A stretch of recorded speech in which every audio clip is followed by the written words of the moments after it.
Hello, Port Townsend. So this is part 2. I got to meet Michael, and we're talking about Moses here. I feel like that, and correct me, Port Townsend, if I'm wrong, that the dog was stolen property. Okay, first of all, it seems like the dog was let loose by somebody. We don't know that. We don't have proof of that. But the police checked in with Michael over the summer. All of you folks walked by him, you knew him. You didn't really see a real issue with him, right? The dog disappears. He's been told that he has criminal charges filed against him, but there's no paperwork. There's no public defender. Is this how it works? I don't know. It might be. And it might be with dogs. It might be with homeless people. I'm asking you, Port Townsend. The dog's been gone about a month? Yeah, it's a little over 3 weeks. And he doesn't know where his dog is. He can't visit his dog, talk to his dog, has no criminal charges that he can see so he can have a public defender.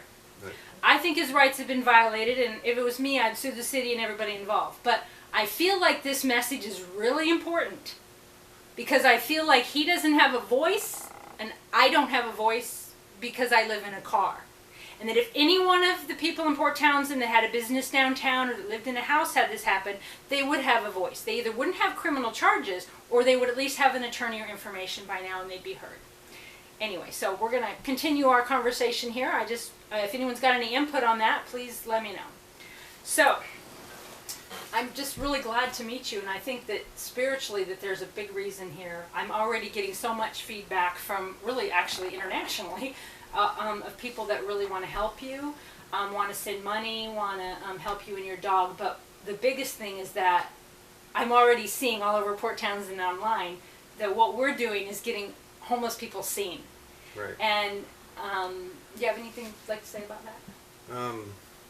I think a lot of people's fear with homeless people is they don't want to be homeless, and that's a natural fear. It's the biggest reason. And could be them, yeah. it's easier to label them as a different group of people, so you don't feel like it's possible for you to experience it or to fall into it. But I've seen people homeless for many reasons, from alcohol to their house burnt down and they didn't have enough savings. And in this current COVID crisis, Right. everybody, if there wasn't an eviction moratorium, they'd all be in the streets. Right, and we're all sticking together on it, except Right. for the homeless. They're sticking to each other and helping each other. And actually, the most help I've gotten since I've been homeless is from the homeless. Homeless community, yep. Mm-hmm.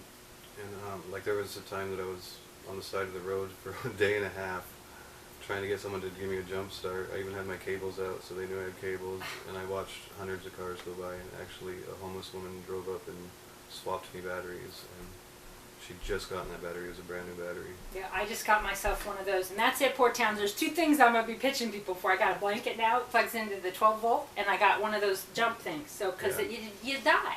Yeah. You don't die. The car dies all the time because you keep them warm or playing your radio. If it's cold enough and the car dies, you do die. Yeah, well, your car was always doing something. Well, I mean, like, what's he fixing in there key, now? People don't realize just being able to start your car is a very important thing when it's 30, 40 I've degrees. asked help at Velocity and Fort Worden a lot with someone giving me a jump. So it's just so relieving to be able to have a way to do that to yourself, because when you live in a car, you're using your different devices and things. You have to have that electricity just for survival, and then when you're using it all, the battery only lasts. And people were scared to help you, and Yeah. probably too, and as a homeless and as a man. Right. And they'd already judged you, which is understandable. But go get your husband, go get your girlfriend, go get the cops, go get someone else, and come back and help. Right. Don't just be like, Yeah, and that I understood. It wasn't so much. Right, you had compassion for them. Right. My problem has always been too much empathy, not enough common sense. But for me, I believe it's just more like everything I've experienced in life.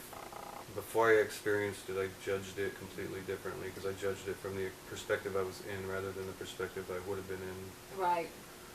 And people don't realize when they're in that position that they're not thinking from the same thoughts, and they're not feeling the same thing, and it's a whole different world. And you said that my video gave you a different perspective. It did, because I've always helped people. I've never had a problem with that. Like, not helping people was always harder for me.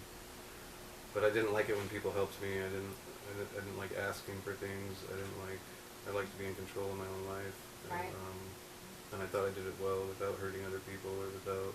Me too. I think that God put us in that thing. That we don't. I mean, it's different now. And people just see it as, oh, that person you know, is weak or something like that, but they don't realize how much hard work it is to be a good person, especially in some of the positions I've been in my life, and to stick to that. Yeah, you get kind of bitter at society and the way things happen. And so being downtown with your dog, you've seen a lot of like county commissioners, events, people. You and your dog walk by a lot of people, right? Oh yeah, all the time. Nobody ever said anything. There was no time we had privacy. It was always Right. we were always around people. Right. So I'd walk him downtown at night when the streets were empty because I could train him without other Right. dogs and without the distractions. But still, sometimes in the morning there would be people and they would walk by. So there's a huge part of the Port Townsend community that knows that the dog. And I know you Port Townsend people. If you just saw anything downtown, you'd been like, "Hey, that guy." So you know. Yeah, everybody knows my dog. Like, yeah. Even if they didn't know me, they'd be like, "Oh, you're the guy with the dog." Right. You know, or the wolf, the guy Recognize with the dog, yeah. Yeah, like they'd recognize the dog before they would me, and that's fine with me because I understood that when I got, you know, such a great dog. Yeah. So we're going to do everything we can to help Michael get his dog back. And then I'm going to share more about what it's like to be homeless in Port Townsend and hope that you folks can see the other people and hope that people don't freeze to death in a tent and hope that you get it. That people matter and that people are all individuals and that they're laying out in the cold, sleeping in the freezing temperatures, and just because you don't see them doesn't mean they're not there. I love you, Port Townsend. I am so, so happy to have got to meet you. It was really good meeting you, and thank you for everything you've done for me, because it really made a huge difference in my perspective of things. Well, bless you, and bless Moses. I really appreciate it.